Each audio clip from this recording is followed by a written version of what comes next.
Hello. അച്ഛനാ മോളെ, എന്തൊക്കെയാണ് അവിടുത്തെ വിശേഷങ്ങൾ? ഇവിടെ വിശേഷങ്ങൾക്ക് കുറവൊന്നുമില്ല. സാരംഗ ഓക്കെയാ? അവൻ ഓക്കെയാണോന്ന് അറിയാനല്ല ഞാൻ വിളിച്ചത്, നിന്റെ അവസ്ഥ അറിയാനാ. എന്റെ അവസ്ഥ എന്താ അച്ഛാ? സാരംഗ് കൃത്യമായിട്ട് അവഗണിക്കുന്നുണ്ട്. പുതിയ വിശേഷം എന്താന്ന് ചോദിച്ചാ, യാമിമോൾ എന്നോട് വല്ലാതെ അകന്നിരിക്കുക. അവളിപ്പോ എൻ്റെ അടുത്ത് ഒരു കാര്യം പറയാറില്ല. അച്ഛനാണ് കൂടെ. അത് മുമ്പും അങ്ങനെ തന്നെയായിരുന്നല്ലോ. അതെ. അതുകൊണ്ട് തന്നെ അമ്മ ഒരു മോശം സ്ത്രീയാണെന്ന് സാരംഗിന് അവളോട് പറഞ്ഞു കൊടുക്കാൻ എളുപ്പമായിരുന്നു. അങ്ങനെ ഉണ്ടായോ? ഉണ്ടായി. മോളെന്റെ മുഖത്ത് നോക്കിയാ പറഞ്ഞത്. അതിന്റെ അർത്ഥം അച്ഛൻ ഉദ്ദേശിക്കുന്ന കാര്യം മോൾക്കും അറിയാന്നല്ലേ? അച്ഛനിപ്പോ നിങ്ങളോട് എന്താ പറയുക? ഞങ്ങൾ രണ്ടുപേര് ഏതു നേരവും ചർച്ച ചെയ്യുന്നത് നിങ്ങളെക്കുറിച്ചാ. ഹോ, വല്ലാത്തൊരു വിധിയായി പോയല്ലോ ഇത്. ഞാൻ സാരംഗിനെ ഒരു തരത്തിലും ബുദ്ധിമുട്ടിക്കാൻ ഉദ്ദേശിക്കുന്നില്ല അച്ഛാ. എൻ്റെ അടുത്തുനിന്ന് അകന്ന് ജീവിക്കുന്നതാണ് അവർക്ക് സന്തോഷം എന്നുണ്ടെങ്കിൽ അതങ്ങനെ തന്നെ ആയിക്കോട്ടെ. ഇനിയിപ്പോ കാര്യങ്ങൾക്കൊരു വ്യക്തത വരുത്തണമെന്ന് ഞാനും ആഗ്രഹിക്കുന്നുണ്ട്. മോളെ, നീ എന്താ ഉദ്ദേശിക്കുന്നത്?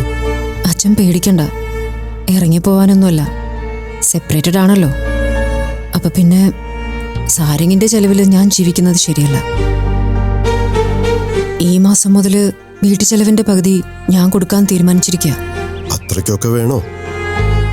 ഞാൻ തോറ്റുപോയിട്ടില്ല എന്ന് എന്നോടെങ്കിലും എനിക്കൊന്ന് പറയണം. അവസാനത്തെ പ്രതീക്ഷ അടഞ്ഞിട്ട് തന്നെയാ ഞാൻ അങ്ങനെ ഒരു തീരുമാനം എടുത്തത്. അച്ഛനൊന്നും തോന്നണ്ട. നീ ഒരു തെറ്റായ തീരുമാനമെടുക്കുമെന്ന് എനിക്ക് തോന്നിയിട്ടില്ല. നിന്റെ ഇഷ്ടം പോലെ ചെയ്യാം. അച്ഛൻ എങ്ങനെയുണ്ട്? കുഴപ്പമില്ലെന്നാ പറഞ്ഞത്. കുറച്ചു ദിവസം അച്ഛൻ്റെ അടുത്ത് ചെന്ന് നിന്നാലോ എന്ന് ആലോചിച്ചതാ. പിന്നെ വേണ്ടാന്ന് വെച്ചു. ഞാൻ അടുത്ത് നിൽക്കുമ്പോ അച്ഛൻ ദഹിക്കുന്നതിന്റെ അളവ് കൂടുതലായിരിക്കും. അതുകൊണ്ടാ. അച്ഛനും അമ്മയും കൂടി അധികം വൈകാതെ അങ്ങോട്ട് വരാം. ഞങ്ങൾ വരുന്നത് നിന്നെ കാണാനാ. നിങ്ങളങ്ങനെ വേർതിരിച്ചൊന്നും കാണണ്ട അച്ഛാ. സാരംഗിനെ കാണുക സംസാരിക്കുകയൊക്കെ ചെയ്യുന്നതിനിടയിൽ സുഖാണോ മോളെ എന്നൊരു ചോദ്യം മതി. ഞാൻ ഹാപ്പി ആയിരിക്കും. മോളെ, അച്ഛൻ ഫോൺ വെച്ചോളൂ. അസ്വസ്ഥതകളൊക്കെ എനിക്കിപ്പോൾ ശീലമാണ്. അച്ഛനതൊന്നും ശീലമാക്കണ്ട.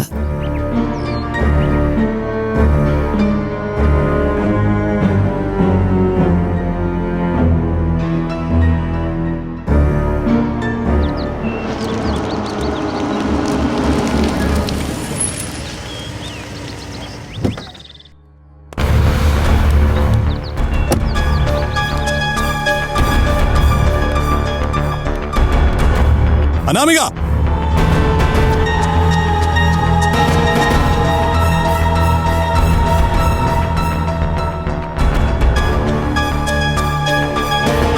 എന്തു പറ്റി സാരംഗ്? ഇരിക്കാൻ. എന്താ സാരംഗ്? രഞ്ജിത്തിനെ കാണാനാണെങ്കിൽ രഞ്ജിത്ത് ഇവിടെ ഇല്ല. അറിയാം. അയാൾ ഏതെങ്കിലും പുതിയ താവളത്തിലായിരിക്കും അല്ലേ? താവളോ? അതെന്താ അങ്ങനെ ഒരു വാക്ക്?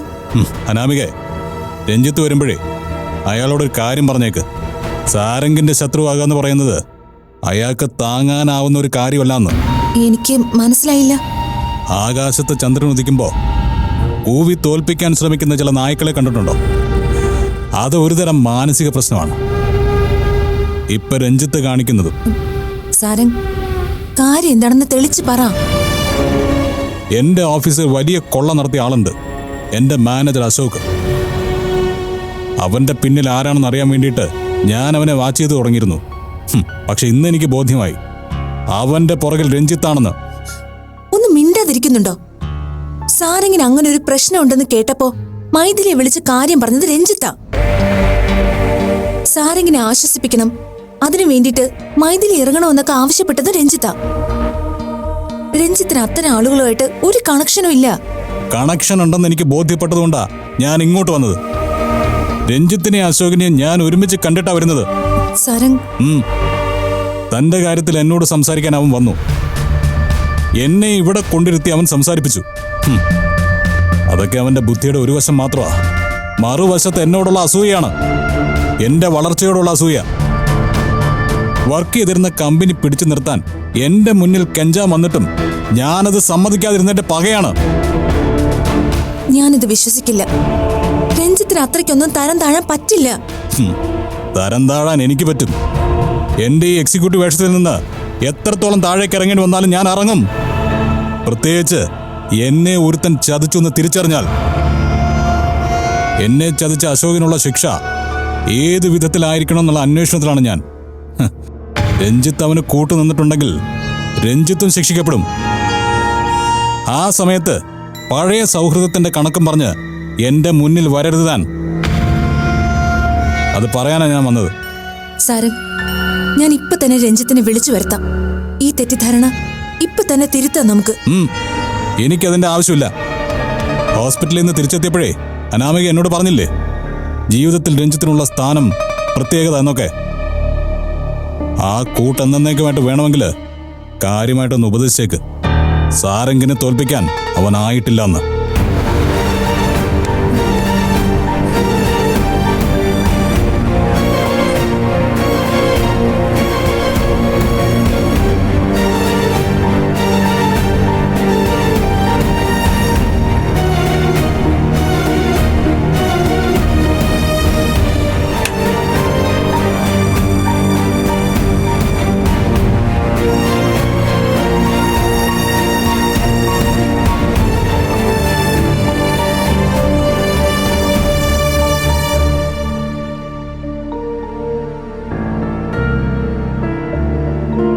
സാരംഗ്,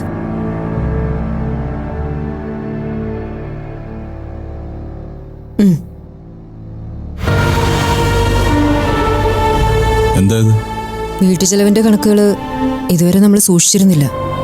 ഇനി അത് സൂക്ഷിക്കണം. സാധനങ്ങൾ വാങ്ങുന്നതിന്റെ കണക്കൊക്കെ കൃത്യമായിട്ട് എഴുതി വെക്കണമെന്ന് ഞാൻ സുമയോട് പറഞ്ഞിട്ടുണ്ട്. പിന്നെ കുട്ടികളുടെ ഫീസ്, കറണ്ട് ബില്ല്, ബാക്കിയുള്ള മെയിൻ്റനൻസ് എല്ലാം കൂടെ കൂട്ടി ഞാൻ ഏകദേശം ഒരു കണക്കെടുത്തു. ഈ മാസം മുതൽ അതിന്റെ പകുതി ഞാൻ തരാം. അതിന്റെ ഒന്നും ആവശ്യമില്ല. എനിക്ക് ആവശ്യമുണ്ട്. നമ്മൾ സെപ്പറേറ്റഡ് ആണല്ലോ. അപ്പൊ പിന്നെ അങ്ങനെ ഒരു ഷെയറിങ്ങിന് എന്താ പ്രശ്നം? ഇത് വാങ്ങിക്കൂ. പ്രതികാരമാണോ? പ്രതികാരമൊന്നും ചെയ്യാൻ എനിക്ക് ശേഷിയില്ല. പക്ഷെ ജീവിക്കാനുള്ള ചങ്കൂറ്റമുണ്ട്. കെട്ടുപാടുകളിൽ നിന്ന് ചിന്തിക്കുമ്പോൾ ഏത് നിമിഷവും വീർപ്പ് മുട്ടിക്കൊണ്ടിരിക്കുക ഞാൻ. ചില വീർപ്പുമുട്ടലുകൾ കെട്ടഴിച്ചുവിട്ടാൽ തീരും. അടുത്ത മാസം മുതൽ നമുക്ക് കൃത്യമായിട്ട് തന്നെ കണക്ക് പറയാം. ഇപ്പോൾ ഒരു ധാരണ പോവാം.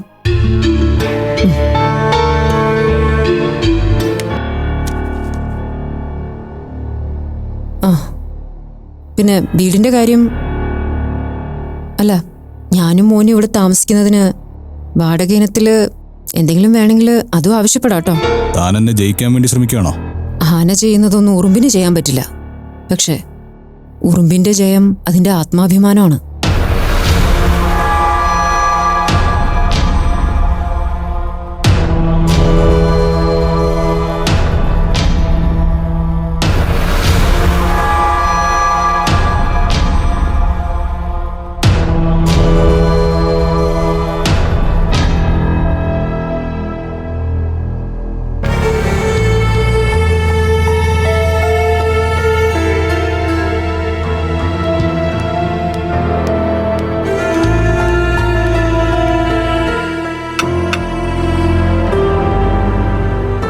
സത്യം പറഞ്ഞ അച്ഛൻ പറഞ്ഞത് അങ്ങ് കേട്ടാ മതിയായിരുന്നു. കുറെ നാളുകൾക്ക് ശേഷം ട്രെയിനിൽ യാത്ര ചെയ്തിട്ട് എനിക്ക് വല്ലാതെ ബോറടിച്ചു. മാത്രല്ല അച്ഛൻ നാട്ടിലുണ്ടെന്ന് പറഞ്ഞപ്പോ എല്ലാവർക്കും അച്ഛനെ കാണാൻ ആഗ്രഹം. എല്ലാം കൂടി ഒന്നിച്ചങ്ങ് നടന്നേനെ. ഞാൻ പിന്നെ എന്ത് ചെയ്തെന്നറിയോ? എല്ലാവരോടും കൂടി ഒരു ദിവസം ഇങ്ങോട്ട് ഇറങ്ങാൻ പറഞ്ഞു. അവർക്കൊരു ട്രീറ്റും കൊടുക്കാം, അച്ഛനെല്ലാരും കാണുകയും ചെയ്യാലോ. അച്ഛനിത് എന്തു പറ്റി? ഞാൻ വന്നപ്പോ മുതലൊരു ഗൗരവമാണല്ലോ. ഞാനിതാ വൈകിപ്പോയോ? അതോ ഞാൻ പോയത് ഇഷ്ടപ്പെട്ടില്ലേ? എന്താ കാര്യം പറ അച്ഛാ. പിന്നെ കല്യാണത്തിനെ വേണ്ട. കള്ളം പറഞ്ഞ് ഫലിപ്പിക്കാൻ എന്റെ മോൾ ഒരുപാട് ബുദ്ധിമുട്ടുന്നുണ്ട്. മക്കളുടെ ബുദ്ധിമുട്ട് അച്ഛനമ്മവർക്ക് കണ്ടു നിൽക്കാൻ പറ്റില്ലല്ലോ. സരയു എന്നൊരു കൂട്ടുകാരിയില്ല. ഇന്നലെ അവളുടെ വിവാഹം നടന്നിട്ടില്ല. നിന്റെ യാത്ര വേറൊരു സ്ഥലത്തേക്കായിരുന്നു അല്ലേ? സോറി അച്ഛാ. വേണ്ട.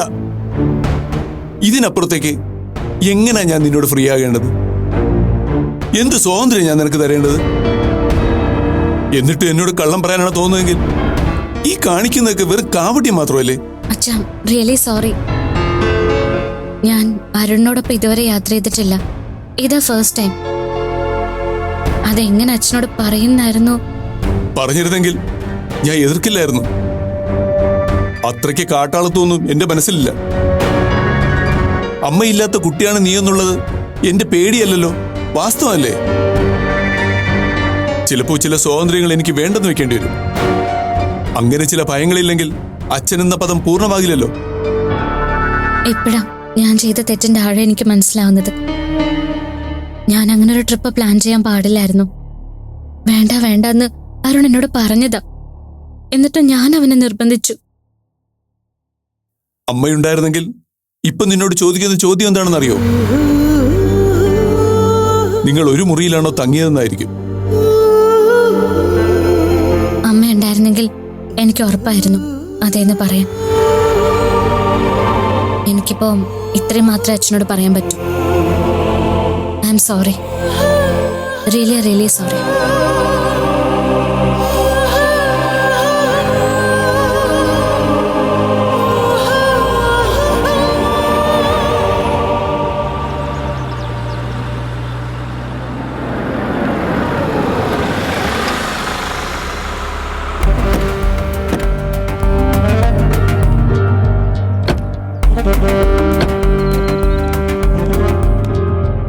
വാ.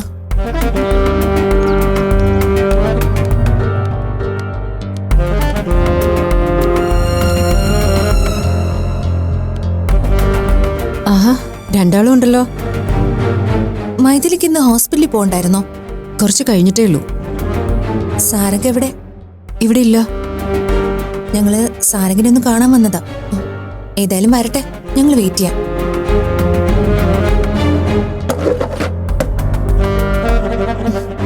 രഞ്ജിത്ത് ഇരിക്കേ.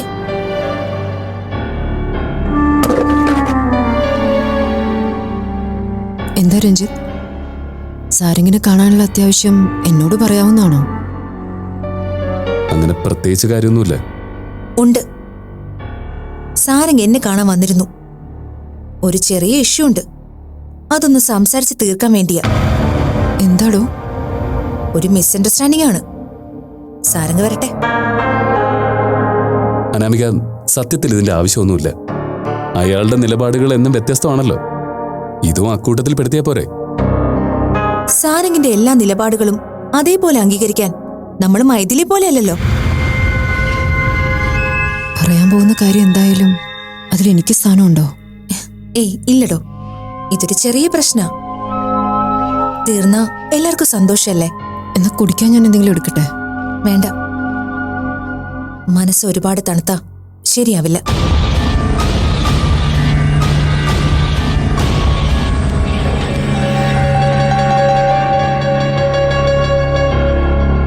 ചേച്ചി,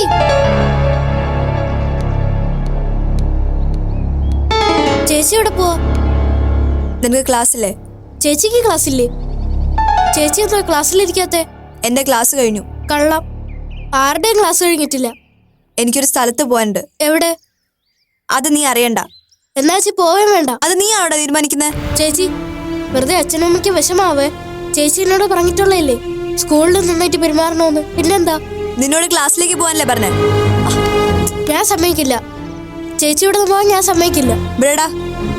ഞാൻ പ്രിൻസിപ്പളിനോട് പറയുവേ. നീ പോയി പറ. ഞാൻ അമ്മയെ വിളിച്ച് പറയും. നീ ആരോട് പറഞ്ഞാലും എനിക്കൊന്നുമില്ല. ചേച്ചി എങ്ങോട്ടാ പോകുന്നേന്ന് പറ. ക്ലാസ് കഴിഞ്ഞിട്ട് വേണമെങ്കിൽ ഞാനും കൂടെ വരാം. നീ വരണ്ട പ്ലീസ് ചേച്ചി, പോവല്ലേ. നിന്നോട് ക്ലാസ്സിലേക്ക് പോകാനല്ലേ പറഞ്ഞേ? എന്റെ പിന്നാലെ നടക്കാൻ അമ്മ ഏൽപ്പിച്ചു വിട്ടേക്കാണോ നിന്നെ? എന്തിനാ ചേച്ചി അമ്മയെ കുറ്റം പറയുന്നേ? നീയും കണക്കാ അമ്മയും കണക്കാ. രണ്ടിടത്തിന് എനിക്കിഷ്ടല്ല.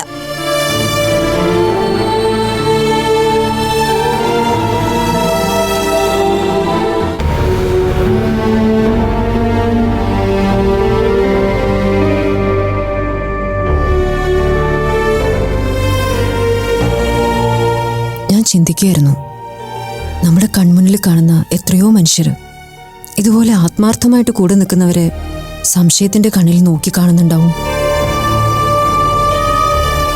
ഒരുപക്ഷെ ഉള്ളു തുറന്നതെന്ന് ചോദിച്ചാ, അവർക്ക് പറയാനുള്ളതൊന്ന് കേട്ടാ അതിന് വ്യക്തമായിട്ടൊരു ഉത്തരം കിട്ടും.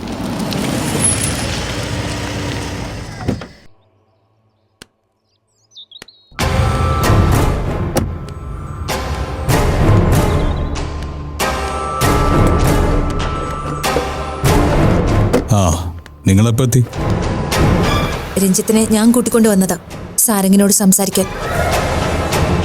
ഇതെന്റെ തീരുമാനമല്ല, അനാമികയുടെ തീരുമാനമാണ്. സാരംഗ് വീട്ടിൽ വന്ന് എന്റെ ഭർത്താവിനെ കുറിച്ച് ചില പരാതികൾ പറഞ്ഞു. അതിനൊടുവിൽ നല്ല ഭീഷണിയുണ്ടായിരുന്നു. എനിക്കറിയാവുന്ന രഞ്ജിത്ത് സത്യസന്ധമായി ജോലി ചെയ്താണ് ജീവിക്കുന്നത്. അനർഹമായ ഒരു സമ്പാദ്യവും രഞ്ജിത്തിനില്ല. അശോകുമായി ഏതോ വഴിയിൽ രഞ്ജിത്ത് സംസാരിക്കുന്നത് കണ്ട് സാരംഗ് എന്താ പറഞ്ഞത്? രഞ്ജിത്തിന്റെ അശോകിന്റെ ഗൂഢാലോചനയാ സാരംഗിനെ വീഴ്ത്താനെന്ന്. നേരിട്ട് ചോദിച്ചു നോക്ക്. എന്താടോ ഇതൊക്കെ? തന്നെ ചതിച്ചിട്ട് എനിക്ക് എന്ത് കിട്ടാനാ? താൻ എങ്ങനെയാടോ പഴയ കാര്യങ്ങളൊക്കെ ഇത്ര പെട്ടെന്ന് മറന്നു പോകുന്നത്? പുതിയ കാര്യങ്ങൾ മറക്കാൻ പ്രയാസമില്ലാത്ത ആൾക്ക് പഴയത് മറക്കാൻ എന്താ പ്രശ്നം? അതിന്റെ ജീവിക്കുന്ന രക്തസാക്ഷിയാണല്ലോ ഈ നിൽക്കുന്ന മൈഥിലി. അനാമിക, എന്റെ കുടുംബ വിഷയങ്ങൾ താൻ സംസാരിക്കണ്ട. ശരി, ഞാൻ എന്റെ കുടുംബ വിഷയം പറയാം. എനിക്ക് എന്റെ കുടുംബജീവിതം വിലപ്പെട്ടതാ. എന്റെ ഭർത്താവ് എനിക്ക് വിലപ്പെട്ടവനാ. ഇനി ഒരു തവണ കൂടി രഞ്ജിത്തിനെ കുറ്റം പറയാനോ വെല്ലുവിളിക്കാനോ സാരംഗ് അങ്ങോട്ട് വന്നാ പഴയതൊക്കെ ഞാനങ്ങ് മറക്കും. എനിക്ക് ചെയ്യാവുന്നത് ഞാനും ചെയ്യും. മനസ്സിലായോ? അനാമിക, അല്ല, എന്റെ ഭർത്താവിൽ എന്ത് അയോഗ്യതയാ നിങ്ങൾ കാണുന്നത്? നിങ്ങളുടെ ഒപ്പം പണം ഇല്ലെന്നാണോ? സ്വന്തമായിട്ട് ബിസിനസ് ഇല്ലെന്നാണോ? അതൊക്കെ ഉണ്ടായിട്ട് നിങ്ങളുടെ നേട്ടം എന്താ? ഒന്നുമില്ല. പുകയുന്നൊരു വീടും എരിയുന്നൊരു മനസ്സും അല്ലാതെ ഒന്നും നിങ്ങൾ സമ്പാദിച്ചു കൂട്ടിയിട്ടില്ല. പട്ടിണിയാണെങ്കിലും കൂടെ ജീവിക്കുന്നവളെ ചേർത്ത് പിടിക്കാനുള്ള മനസ്സുണ്ടെങ്കിൽ അവനാണ് സമ്പന്നൻ. അങ്ങനെ നോക്കുകയാണെങ്കിൽ സാരംഗിനെക്കാളും ഒരുപാട് മേലെയാണ് രഞ്ജിത്ത്. എന്റെ ഭർത്താവിന്റെ കാര്യത്തിൽ എനിക്ക് ആ അഭിമാനം ഉണ്ട്. അനാമിക, നമുക്ക് പോവാം. സാരംഗെ, ഒരു കാര്യം കൂടി. ആർത്തി കാണിച്ചും അർഹതയില്ലാത്തത് വെട്ടിപ്പിടിച്ചവർക്കുമാണ് നഷ്ടപ്പെട്ടു പോകുന്നുള്ള പേടിയുള്ളത്. എനിക്കും എന്റെ ഭർത്താവിനും അതില്ല. ഞങ്ങൾ ചുരുട്ടിപ്പിടിച്ച കൈകളൊന്ന് നിവർത്തിയ ശൂന്യതയാ. പക്ഷേ ഇല്ലായ്മ പങ്കിടുന്ന ഒരു മനസ്സുണ്ട് ഞങ്ങൾക്ക്. എന്നെ അന്തസ്സായിട്ട് രഞ്ജിത്ത് കൊണ്ടു നടക്കുന്നിടത്തോളം കാലം രഞ്ജിത്തിനെതിരെ സാരംഗെന്നല്ല, ഇതിനേക്കാൾ വലിയവൻ വന്നാലും ഞാൻ പ്രതികരിക്കും. ഇപ്പൊ ഈ രീതിയിൽ പറഞ്ഞ് അവസാനിപ്പിക്കുക. മൈഥിലി, ഞാൻ ഇറങ്ങുക.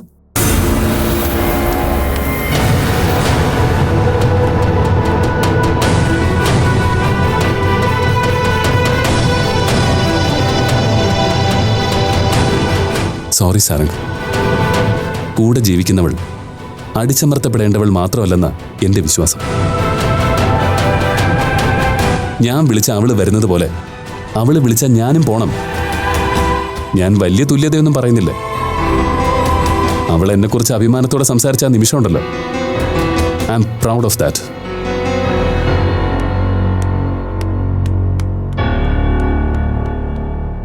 എന്നെ വിമർശിക്കാനുള്ള താവളമായിട്ട് എന്റെ വീട് മാറി തുടങ്ങിയല്ലേ?